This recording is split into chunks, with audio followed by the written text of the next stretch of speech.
Así que se va a titular esta serie La creación y Dios. No se pierdan ninguna de las conferencias que vamos a ir compartiendo, desde luego en diferentes iglesias, pero vamos a comenzar aquí en Toluca con la primera y la segunda parte de la creación y Dios. Y antes de entrar a la Biblia, les pido que la abran en el Génesis capítulo 1 y comenzar a profundizar este pasaje más importante que existe. ¿Por qué el libro del Génesis? Que la palabra Génesis en el hebreo viene de Genao, que significa en el hebreo Bereshit, con B de burro, Bereshit en el hebreo, y significa origen u orígenes. Entonces el Génesis es el libro de los orígenes. No vamos en esta serie a predicar de todo el libro del Génesis. Esta serie ya la compartí hace algunos años. Si no la tienen, la pueden pedir. Tenemos casi todo el libro del Génesis, versículo por versículo. Esta serie se va a enfocar simplemente en los primeros 2 capítulos del Génesis. O sea, vamos a entrar con microscopio, vamos a entrar con lupa. Vamos a ver que antes de que Dios creara el mundo, la tierra como la tenemos nosotros, antes de nosotros existía otro mundo, que es el mundo de los ángeles. Y vamos a ver que este mundo de los ángeles tenía como planeta este planeta en el cual tú y yo estamos, el planeta Tierra. Y vamos a ver cómo Dios comenzó a formar todo, y vamos a ver la profundidad que existe nada más en los primeros 2 versículos del Génesis. Ahí nos podemos detener casi un mes para que podamos nosotros entender la profundidad de la mente de Dios.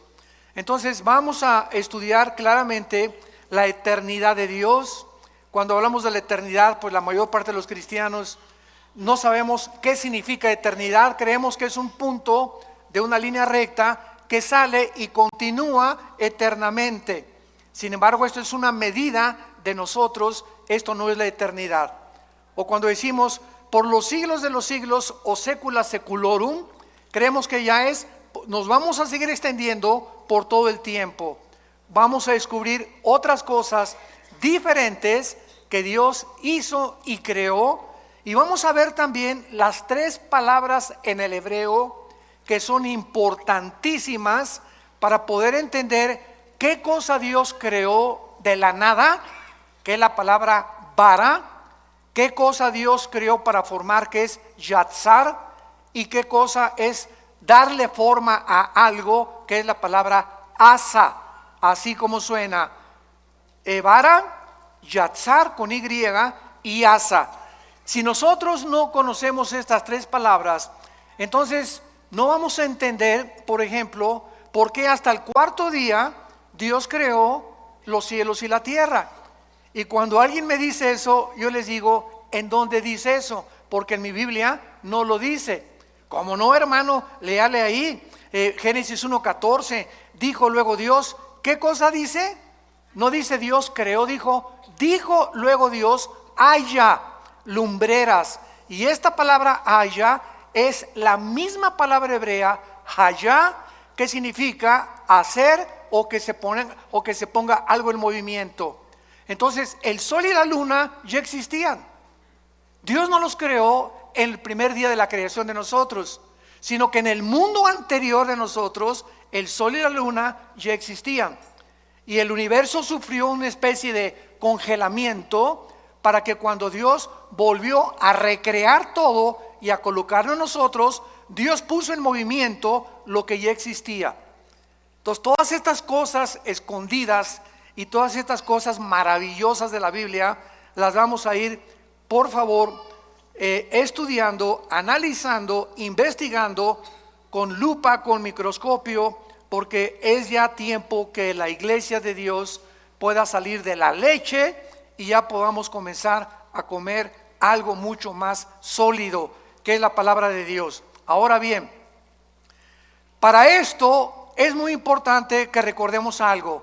Necesitamos aprender a pensar. Todos se quedan ahorita así. ¿Qué querrá decir con que yo necesito pensar? ¿Que acaso soy un mono o un simio? ¿No pienso o no razono? Bueno, cuando estoy diciendo necesitamos aprender a pensar, el pensamiento dentro de la filosofía griega o dentro de Sócrates, Platón, Demóstenes, etcétera, etcétera, significa no solamente pensar en algo, sino meditarlo, comerlo, asimilarlo hasta que tú lo entiendas. Y esta es la palabra que se usó en el hebreo, meditar. Salmo número 1. De día y de noche medita en este libro de la ley. Dios le dice a Josué, Josué 1:8 y 9, Josué medita día y noche. O sea, medita es la palabra que se usa para las vacas. Cuando una vaca come, tiene varios estómagos. ¿Sabían ustedes eso de las vacas? Entonces la vaca come la paja o la hierba y hace esto. Y le da, y le da, y le da, y le da, y después de 10 o 15 veces la pasa a los intestinos. Eso es la palabra meditar. De tal manera amó Dios al mundo que dio a su Hijo, de tal manera, y comienzas, de tal manera, ¿de qué manera, Señor? Y ahí hay una pregunta. Amó Dios al mundo, ¿nos amaste? ¿Qué significa el mundo? ¿Las personas o el planeta Tierra? Que dio a su Hijo unigénito. ¿Qué significa que nos diste a tu Hijo? Y te vas analizando cada frase, la vas asimilando, vas pensando en ella y de repente, eureka, como decían los griegos, lo entiendes y comienzas a descubrir la iluminación que necesitamos de la palabra de Dios, que nos la da el Espíritu Santo. Entonces ya adquiere la Biblia vida a tu espíritu, porque has aprendido a leerla. Y no basta leerla, hay que estudiarla, hay que meditarla, pensar en ella y hay que memorizarla. Yo no les pido a nadie que levante su mano en esta mañana, pero ¿cuántos de ustedes memorizan 2 o 4 versículos diarios? Si yo te paso al frente de perdidas, ¿puedes decir de memoria el Salmo 23? ¿Ya de perdida? ¿O podrías decir de memoria el Salmo 90? ¿O nada más Juan 3:16? Estoy hablándoles muy en serio, O sea, si el cristiano no memoriza la Biblia, no vas a poder expandir tus pensamientos ni tu comprensión de la voluntad de Dios. Tenemos que memorizarla todos los días. Ponte en un papelito, Filipenses 1:6, estando persuadido que el que comenzó la obra la perfeccionará hasta el día de Cristo. Lo pones ahí en tu espejo, lo pones en tu carro, en lugar de venir con el celular ahí, lo pones en tu oficina, lo pones en tu computadora y estás pensando y repitiéndolo en la noche. Mi amor, por favor, pídeme que te repita tus versículos, y le estás dando y dando. Hermano, es que a mí no se me queda nada, porque nunca piensas.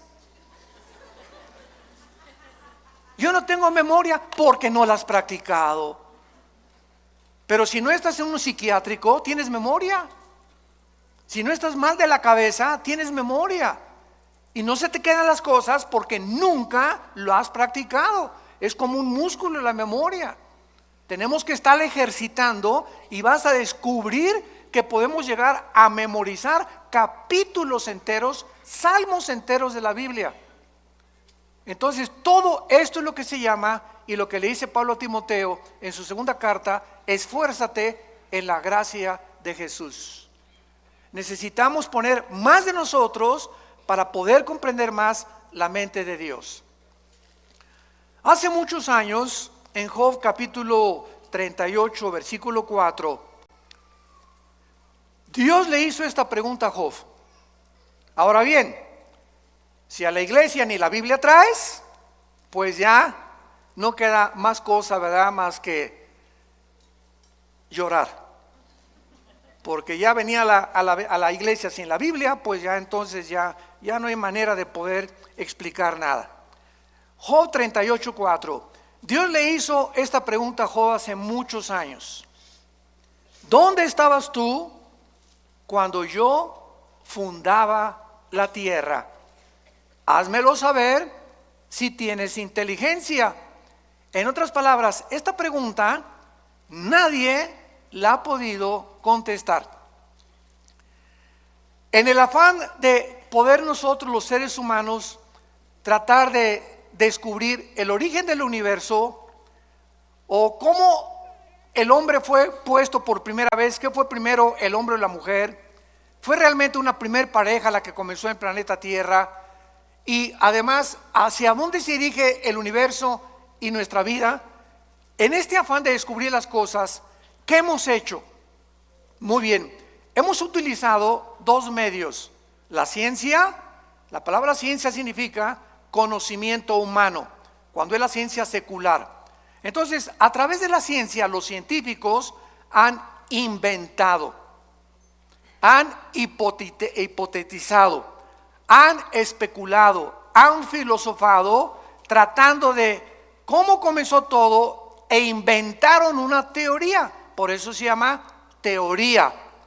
¿Cuál es esta teoría? Se le llama el Big Bang o la gran explosión.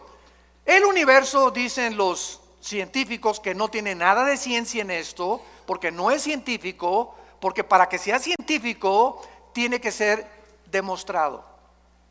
Entonces, como no se puede demostrar por medios naturales ni en un tubo de ensayo cómo comenzó el universo, los científicos dicen que fue una explosión y que de esa explosión se formaron los planetas, etcétera, etcétera. Pero sin embargo, en el siglo XX, cuando comenzaron a profundizar en la primera y la segunda ley de la termodinámica, ¿qué dice la primera y la segunda ley de la termodinámica en la física? Que nada se crea ni se destruye y que todo está sufriendo un deterioro, una descomposición, todo se echa a perder. El carro le tienes que cambiar el aceite, tenemos que pintar los edificios, yo tengo que estar tomando vitaminas, haciendo ejercicio, nuestro cuerpo celularmente está muriendo, el universo entero está sufriendo un desgaste. El Sol pierde millones de toneladas masa cada segundo. Las galaxias se están cada vez expandiendo y alejándose más y más y más unas de otras. Esto es lo que establece inexorablemente la primera y la segunda ley de la termodinámica. Muy bien, estas leyes están declarando que es imposible que el universo haya comenzado con una explosión. ¿Por qué? Porque al decir que sí, el universo comenzó con una explosión y de la explosión surgió la materia, el tiempo y el espacio, estamos contradiciendo las mismas leyes de la física. Señores físicos y astrofísicos que nos acompañan y que nos escuchan a través de las redes sociales, ¿cómo puedes tú ser físico y astrofísico y contradecir, enseñarles a tus alumnos, venimos de una explosión y venimos de la nada, todo fue un accidente, y contradecir las leyes que te han enseñado, que son la base de la misma física? Entonces, nada se crea del desorden al orden, todo es al contrario. Si yo tengo una enciclopedia y recorto en pedacitos todas las hojas de la enciclopedia y las pongo debajo de un ventilador, ¿cuántos millones de años tomaría para que se pusieran de la A a la Z en orden? Yo les contesto, 10 a la 12ª potencia.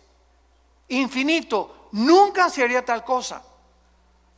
¿Cuánto tardaría para poner a 3 changos en un piano para que sacaran la 9ª sinfonía de Beethoven? Nunca jamás podría ser eso, una certeza se podría alcanzar, nunca jamás. Entonces es imposible, y al mismo tiempo, si llegamos a la conclusión, Todo surgió de una explosión. Muy bien, maestro, le voy a seguir la corriente a lo que usted me está enseñando. Usted me enseña que la materia surgió de la nada. Ahora, ¿la nada produce algo? La nada no produce nada. Y si comenzó con una explosión, ¿quién la produjo la explosión? Tuvo que haber un acelerador que haya producido eso. Pero si no había nada antes de la explosión, ¿qué la produjo? Y seguimos esta línea filosófica y acabamos con la pregunta de los 64,000 pesos. ¿Y el pensamiento quién lo produjo? Virgen de María y José. ¿La materia produce el pensamiento? La materia produce pensamiento. Un pedazo de roca, un pedazo de materia produce el pensamiento y la conciencia humana. Entonces se dan cuenta que estamos pensando. Es a lo que me refería. Cuando comenzamos a aprender a pensar y a seguir la lógica elemental, que es la línea que se tiene que usar para poder llegar a una verdad, necesitamos aprender a pensar y no aceptar simplemente, pues venimos de Chita, el universo fue hecho de una explosión, y en las universidades y en los museos se sigue enseñando esto y la gente nunca se para a pensar si es verdad lo que te enseñaron. Otro ejemplo, todos nosotros venimos de la religión popular, de aquí en México. Mis padres, ¿verdad?, eran sumamente religiosos. Mi hermano Alejandro y yo, que él me guió a Cristo a mí hace 43 años, éramos así de misa de las 6 de la mañana, muy religiosos. Y mi padre era una persona bastante culta, ¿verdad?, era ingeniero civil y era una persona que le gustaba mucho la filosofía también. Y un día me dijo esto: Armando, me voy a poner a pensar algo. ¿Es posible que nosotros los oremos y nos inclinemos ante las estatuas? Una vez me dijo papá, inclinarse ante una estatua, oye, hey, ¿me oyes? No, no oye. ¿Ve? Tampoco ve. ¿Se mueve? Tampoco. ¿Ante quién estoy adorando? Y me puse a pensar, porque mi papá me puso esa pregunta, diciéndome que realmente él no creía tampoco en lo que la religión le había enseñado. Ahora, ¿es posible que lo que nos enseñaron contradiga la Biblia? Cuando la Biblia dice que somos santos ya delante de Dios. ¿Y por qué las personas que pertenecen a estas religiones, síganme con mucho cuidado, no se ponen a pensar que lo que están aceptando es completamente cuestionable y es ilógico y no puede ser? Porque no queremos pensar. Y tenemos ya que llegar a un momento en que tenemos una capacidad impresionante aquí adentro, todos. No es de que naciste inteligente y que otros nacieron brutos. No, todos nacimos con un cerebro y todos tenemos la libertad de poder expandir lo que tenemos aquí, así, o así, o así, o cuando te mueras, como chinche, así te mueres. Con lo único que supiste, nunca quisiste pensar, todo lo aceptaste de una forma deliberada y nunca quisiste obedecer a Dios, de meditar y leer la palabra de Dios. ¿Dónde estabas tú cuando yo fundaba el universo? Entonces el ser humano ha buscado la ciencia jamás, escúchalo, nunca, díselo a tu maestro, podrá demostrar el origen del universo. Porque para que sea científico, ¿qué cosa? Tiene que ser repetitivo. Ahora muy bien, por eso son teorías. ¿De dónde viene el ser humano? De Chita. ¿Realmente venimos de los animales? ¿Puede un camello convertirse en un hipopótamo? ¿Puede una jirafa convertirse en un venado? ¿Puede un tiburón convertirse en una ballena? ¿Puede una bacteria convertirse en un microbio o un microbio en una bacteria o una bacteria en otra partícula microscópica del mundo microscópico? Esto contradice la genética. ¿Qué dice la genética ahora que descubrieron el ADN? 1954, los doctores Crick y Watson. que tenemos dentro un software en las millones de células de nuestro cuerpo, donde dentro de mi célula tengo una particularidad donde está escrito quién soy. Esto está tremendo.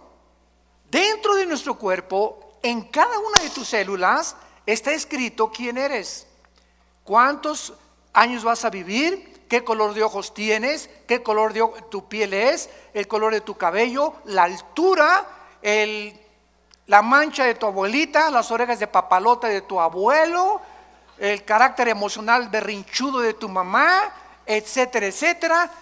Todo eso está concentrado en el ADN, en el ácido desoxirribonucleico, ADN, dentro de nuestra célula.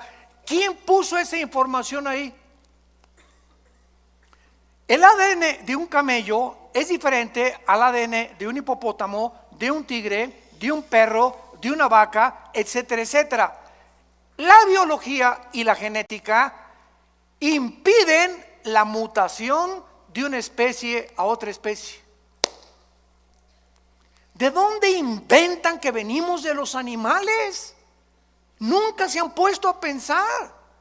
Ya la biología, las leyes de la ciencia, de la física, contradicen la teoría de la evolución que te enseñan en la universidad.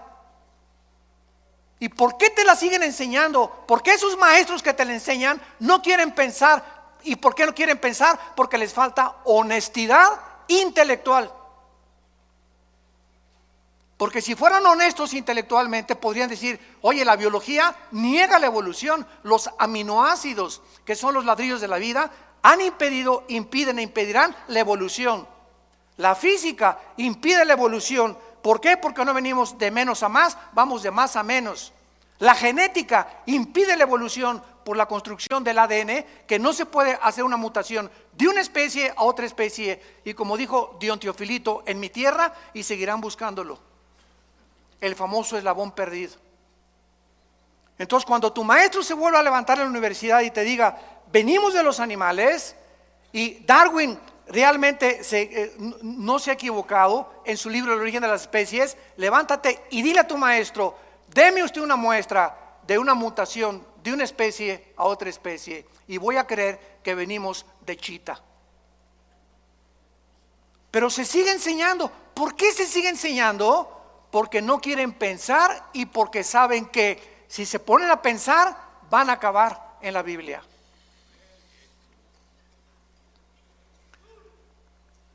De todas las teorías que existen en el mundo, no hay más que lo que nos han enseñado en la escuela, que venimos de una evolución accidental, fortuita, que venimos de los animales, y la otra explicación de dónde venimos está en la Biblia. No está en el Corán, ni en los Vedas, ni en el Tripitaka de los Budas, ni Mahatma Gandhi, ni de Confucio, en ningún otro libro sagrado, ningún otro libro de los billones de literatura que existen nos dicen de dónde venimos y quiénes somos más que la Biblia.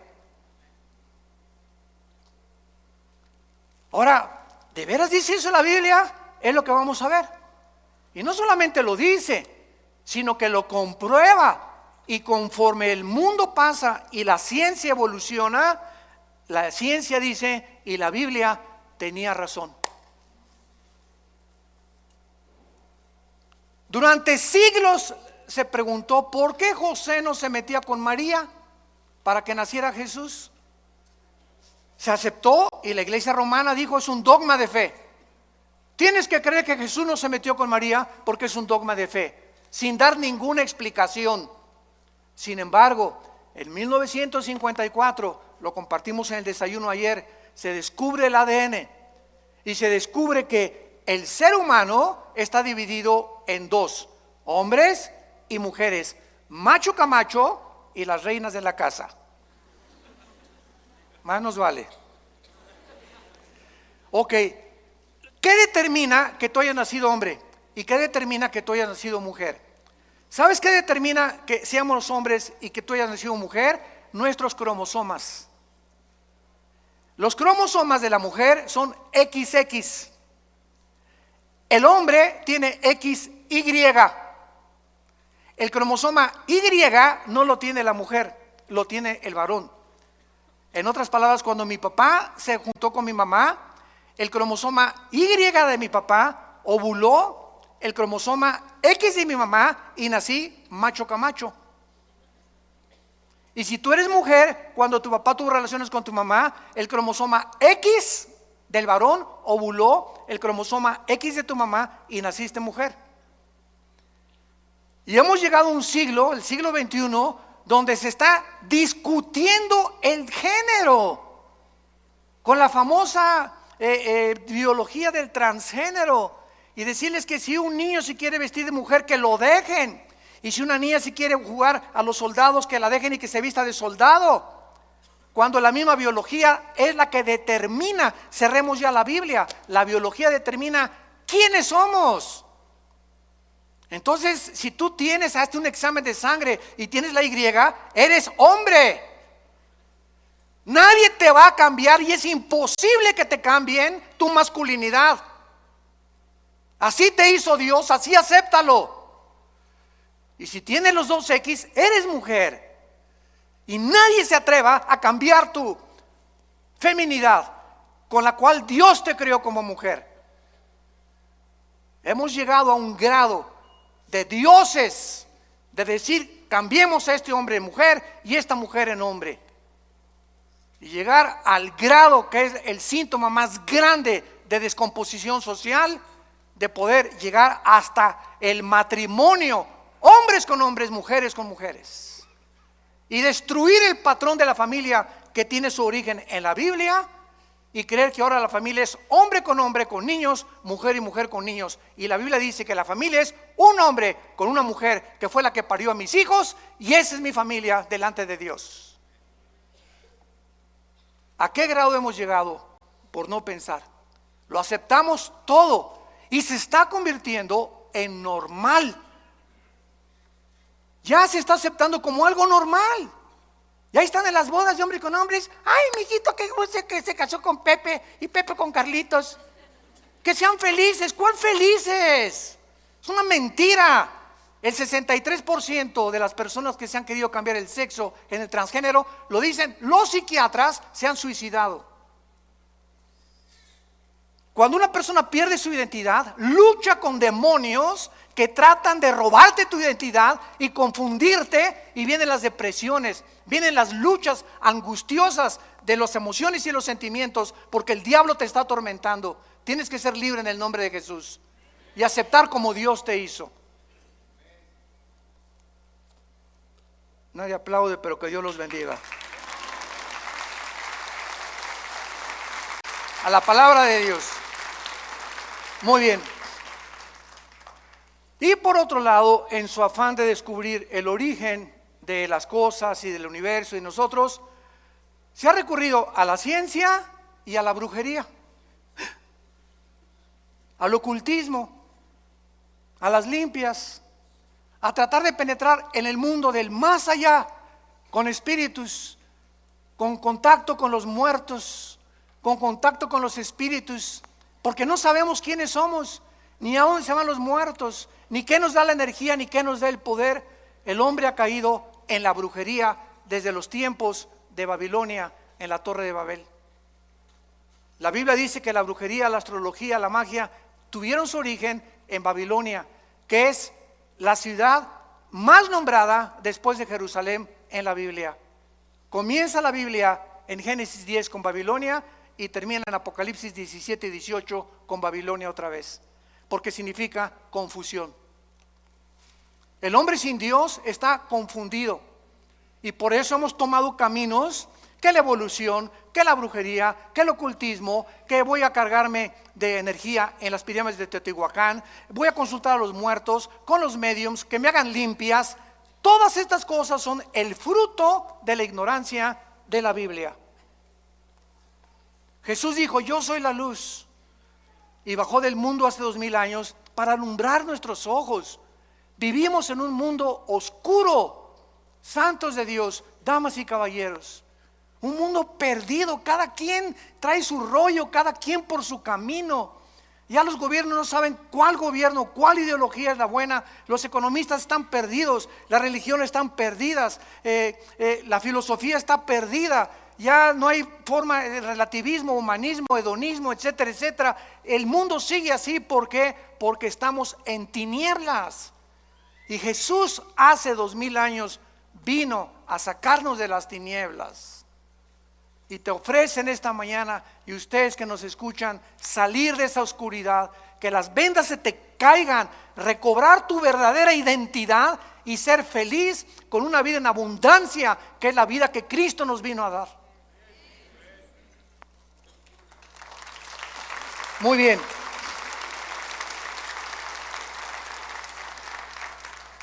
Ahora veamos nosotros, por ejemplo, en el libro de Tito, en la Biblia, que desde el principio Dios hizo una promesa desde que Él creó a entidades espirituales que no todos se llaman ángeles. Vamos a comenzar a aclarar términos.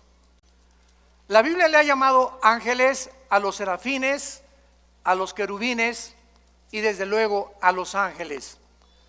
La palabra malak, con M de mamá y K al final, malak, en el hebreo significa enviados o correos. Y la palabra angelus en el griego, que se tradujo ángeles, significa lo mismo, mensajeros. Entonces, Dios creó, lo vamos a ver, serafines que se encuentran arriba de Dios. Arriba, todos los días diciendo santo, santo, santo. Dios creó después a otras entidades espirituales que se llaman querubines. La palabra querubín significa los que arden en el hebreo, los que arden. Y acuérdense que cuando Dios diseñó el arca en el tabernáculo, puso dos querubines, ¿se acuerdan? Inclinados con alas, dos alas cada querubín, mirando hacia el propiciatorio, hacia donde la sangre, el sumo sacerdote, una vez al año la derramaba. ¿Por qué? Porque los querubines en la Biblia significan la protección de la santidad de Dios. Entonces, los querubines no son mandados al mundo ni al universo, son criaturas que están cerca de Dios, pero los ángeles son las criaturas que Dios creó y que se parecen a nosotros. Los ángeles son igualitos a los seres humanos. Si se apareciera ahorita un ángel, no distinguirías si es un ángel o es un ser humano. Dice Hebreos 13:4 que muchas veces hemos hospedado gente que no nos hemos dado cuenta que son ángeles. Aun cuando en su verdadera esencia los ángeles son altos, ¿verdad?, luminosos y fortísimos.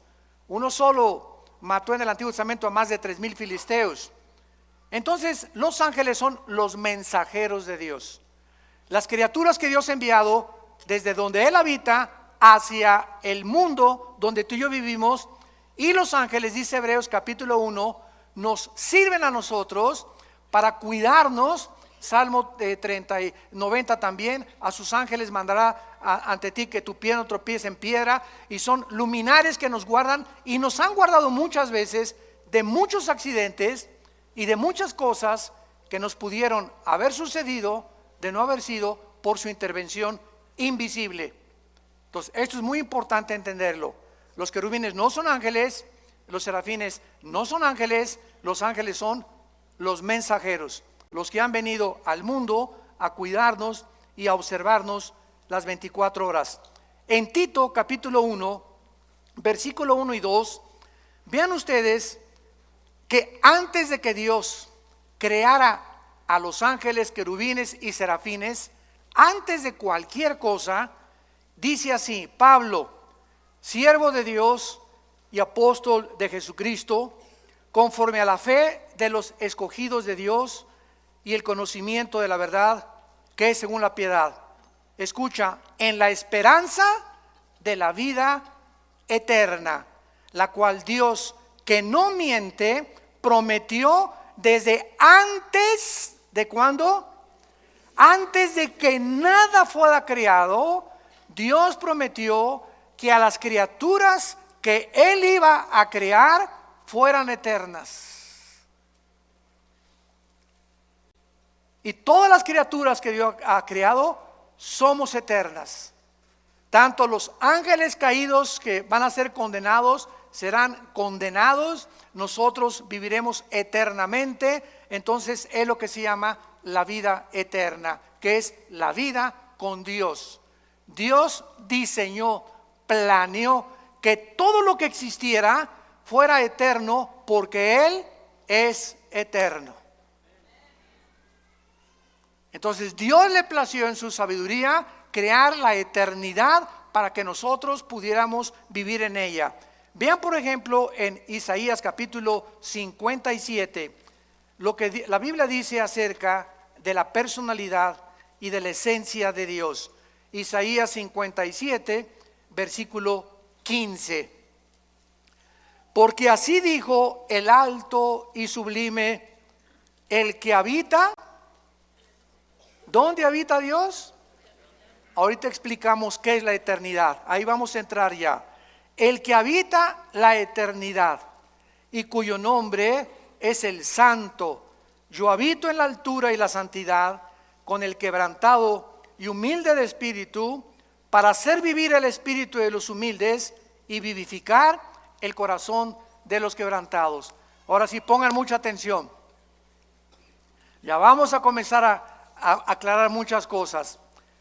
La eternidad, supongamos que está así, ¿verdad? En un espacio ilimitado, desde luego. Dios habita en la eternidad. La eternidad no hay tiempo. En la eternidad no hay pasado, no hay futuro. Cuando Jesús se revela a Moisés, Éxodo capítulo 3, le dice: yo soy el que soy. O sea, el que es, ¿verdad? Ahorita. Él es el Dios del presente. Yo sé que es difícil de entenderlo porque nosotros habitamos en 4 dimensiones donde hay pasado, presente y futuro, pero ahorita los fusibles no se les van a fundir. Entonces, la eternidad es donde Dios habita. Dios, entonces, cuando dice en el principio Dios creó los cielos y la tierra, Dios creó abajo de la eternidad 3 cielos. El cielo donde Él habita, el cielo cósmico y el cielo atmosférico, segunda de Corintios capítulo 12, versículo del 1 al 3. Ahí Pablo menciona los 3 cielos. Entonces, estos 3 cielos no existían siempre, fueron creados abajo de la eternidad. Ahora, cuando Dios crea el tercer cielo, el segundo cielo y el tercer cielo, Dios crea unánimemente, junto con los 3 cielos, el tiempo, la materia y el espacio. Génesis 1:1. En el principio Dios creó. Cuando estamos hablando del principio, recuerden esto, no es el principio de nuestra creación. No es el principio de nuestra creación, porque es muy claro que los ángeles existían antes que nosotros, como lo vamos a ver. Fueron creados antes que nosotros. Entonces, cuando Dios dice, en el principio de Dios, ahí comenzó el tiempo. Ahí comenzó la materia, ahí comenzó el espacio. Entonces, en este principio, síganme con mucho cuidado, ya estamos abajo de la eternidad. Comenzó el tiempo, el espacio y la materia. En este principio Dios creó los cielos y la tierra y los ángeles. Y cuando Jesús dice, en el principio era el verbo era con Dios y el verbo era Dios. Y primera de Juan 1 dice, lo que era desde el principio, lo que nuestras manos palparon y vieron tocante al verbo de vida, porque la vida fue manifestada. Juan 3 veces te repite que este principio fue antes de nosotros. No es cuando nosotros fuimos creados. Nosotros fuimos creados después del principio, como lo vamos a ver en el versículo 2 del Génesis, que algo pasó en el principio que Dios volvió a recrear la tierra, a crearnos a nosotros después de los ángeles, para ponernos arriba de los ángeles, gobernar a los ángeles, y la regamos. Y Satanás, Lucifer, volvió otra vez a ocupar el planeta Tierra y el universo, hasta que vino Jesús, le quitó el poder a Dios, Jesús a Lucifer, y el poder que tenía Lucifer nos los dio a nosotros los cristianos. Y mayor es el que está entre nosotros que el que está en el mundo. Entonces Lucifer sigue teniendo el poder que perdimos nosotros con la caída de los Adán y Eva, los primeros padres, pero que se volvió a recobrar con la muerte de Cristo, y nos entrega a nosotros Dios el Espíritu Santo, porque recibirán poder. Hechos 1:8. Vean que si no ponemos en orden todo, no entendemos el Nuevo Testamento. Ese poder es ¿para qué? Para que el que tiene control de nuestro planeta y del universo no se acerque a nosotros, ni a nuestros hijos, ni a tu trabajo, ni a tus finanzas, porque mucho mayor es el que está aquí adentro que todos los millones de demonios que pueda haber en tu casa.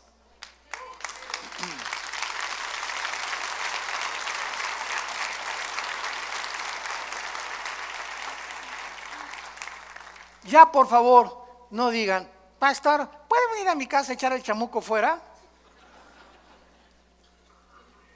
Pastor, oigo ruidos en mi casa, tengo mucho miedo, ¿puede venir a orar por nosotros a la casa? ¿Qué no sabes que tú tienes el mismo poder? ¿Pero por qué no lo sabes? Por la ignorancia de la Biblia. No la estudias, no la meditas, no la lees, no te ha iluminado el Espíritu Santo, el entendimiento para saber que en tu casa tú eres el sacerdote con tu esposa, y tú puedes llegar a tu casa y en el nombre de Jesús, aquí se va cualquier espíritu que no sea el de Dios, y aquí habita Jesús, y mi casa es tuya, Señor, mi dinero en el banco no es mío, es tuyo, todo lo que tenemos es tuyo, cualquier daño que le quieran hacer a tus bienes, Señor, te lo hacen a ti, no a mí, porque me pongo a tu disposición, porque tú me hiciste, y de tu gracia damos y de tu gracia recibimos.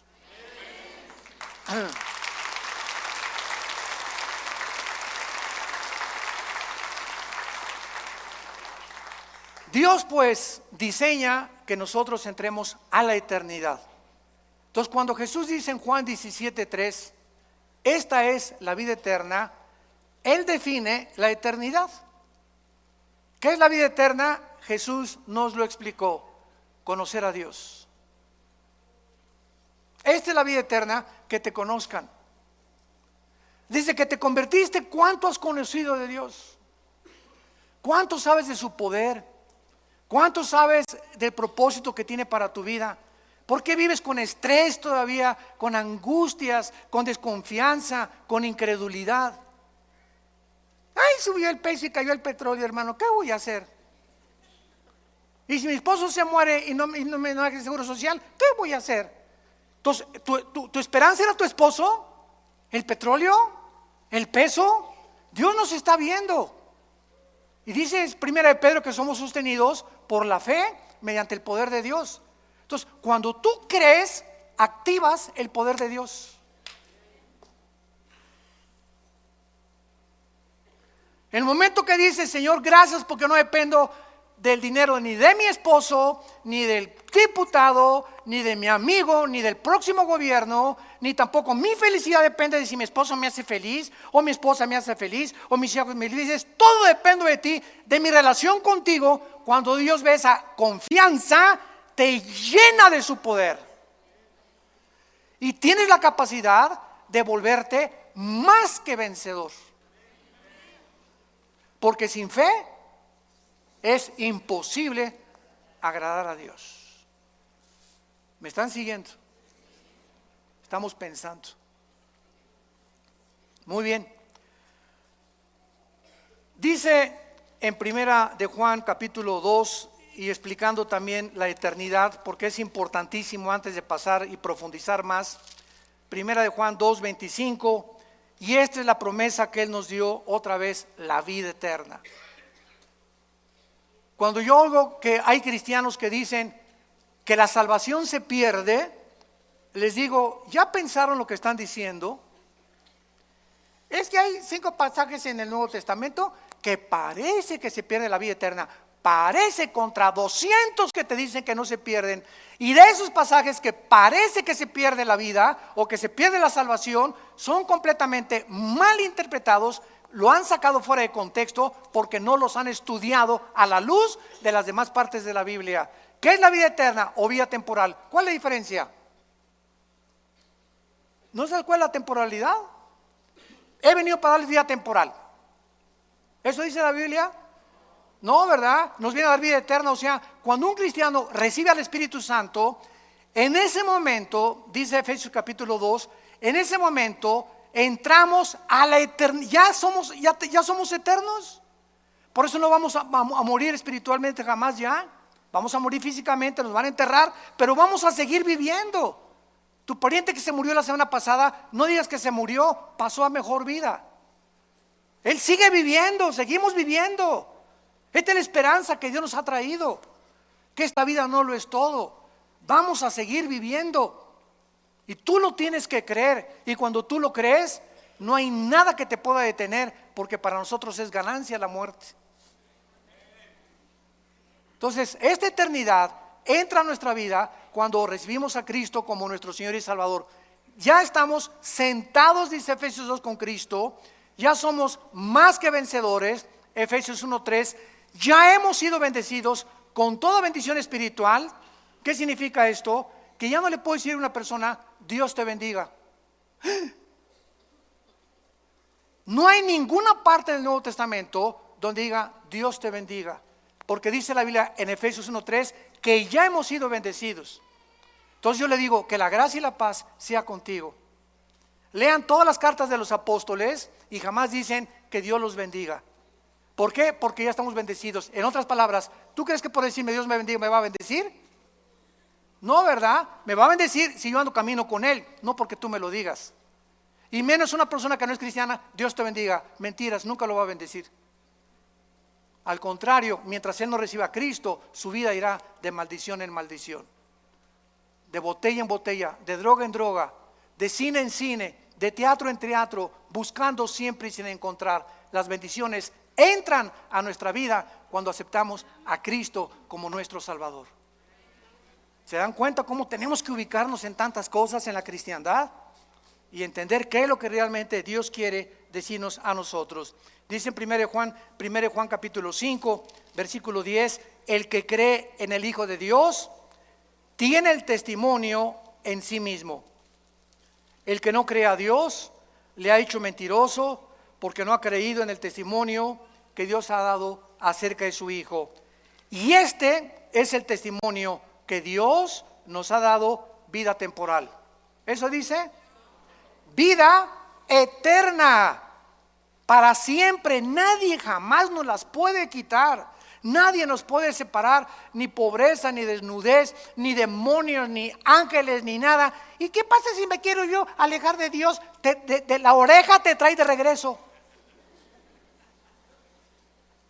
Lee el capítulo entero de Hebreos capítulo 12. Dios al que ama y se le brincan las trancas, a esos chivitos que se le brincan las trancas, va y les rompe la pata para que regresen heridos al rebaño. Pero es preferible, dijo Cristo, que pierdas el brazo y pierdas las piernas y te quedes ciego o tengas una enfermedad, a que entres entero al infierno. Somos propiedad de Dios. Nadie nos puede arrebatar la vida eterna. Nadie.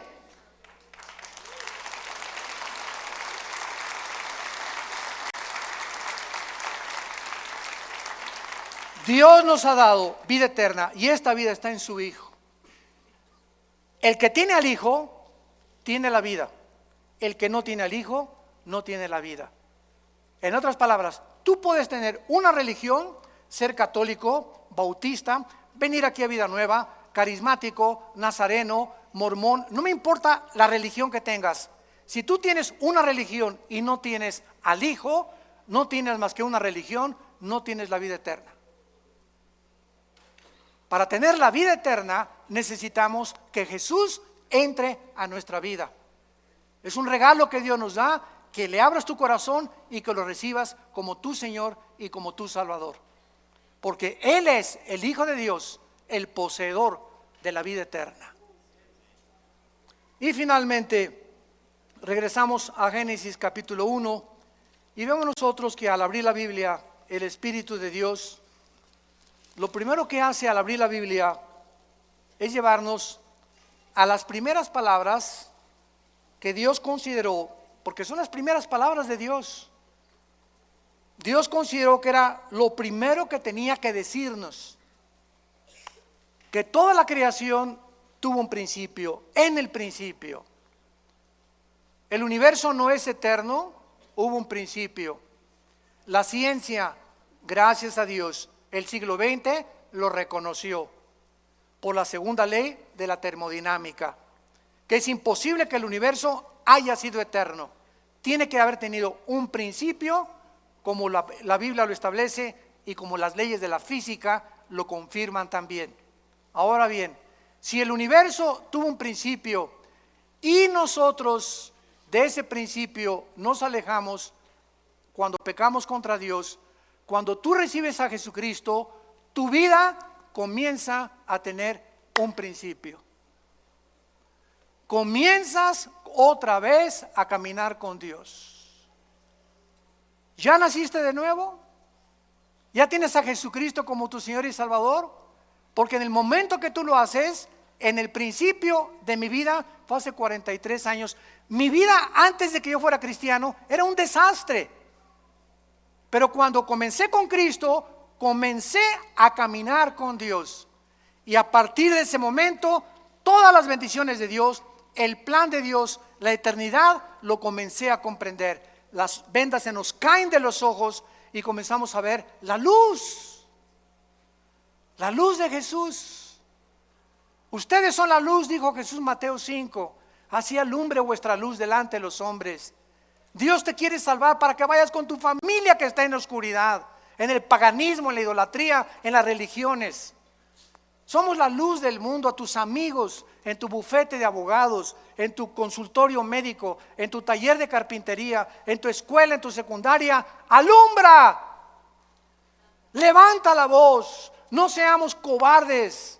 Dios no nos ha dado un espíritu de cobardía, sino de poder. ¿Qué importa lo que el mundo diga de nosotros? Caminemos con la bandera de la verdad, de la santidad y de la justicia y alumbremos este mundo que sigue en tinieblas. Te damos gracias, Señor, por tu palabra.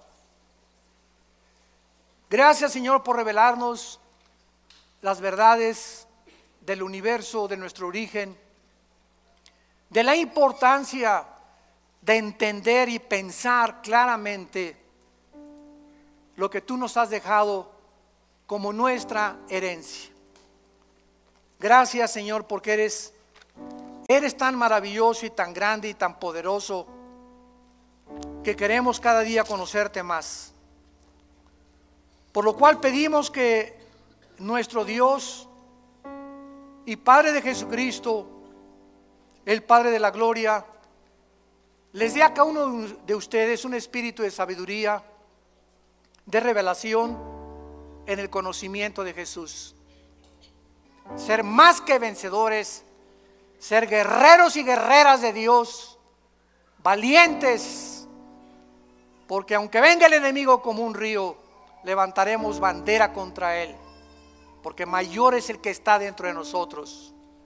Y no tenemos un espíritu de cobardía, sino de poder, de amor, de dominio propio. Y que el Dios de esperanza te llene de todo gozo y paz en el creer, para que abundes en esperanza por el poder del Espíritu Santo y seamos capaces de llegar al final de nuestra vida y acabar diciendo con el apóstol Pablo: he acabado la carrera, he peleado la buena batalla de la fe, por lo cual nos está esperando la corona de la vida. Y todos ustedes en esta mañana que no tienen a Cristo, que no estás seguro de que Jesús vive en tu vida, ahí desde tu lugar, ustedes que nos ven por las redes sociales, dile con todo tu corazón: Señor Jesús, te pido perdón por mis pecados. Creo que en la cruz pagaste con tu sangre por ellos. que a los 3 días te levantaste entre los muertos y que entres a mi corazón en este instante como mi Señor y mi Salvador. En el nombre de Jesús. Amén.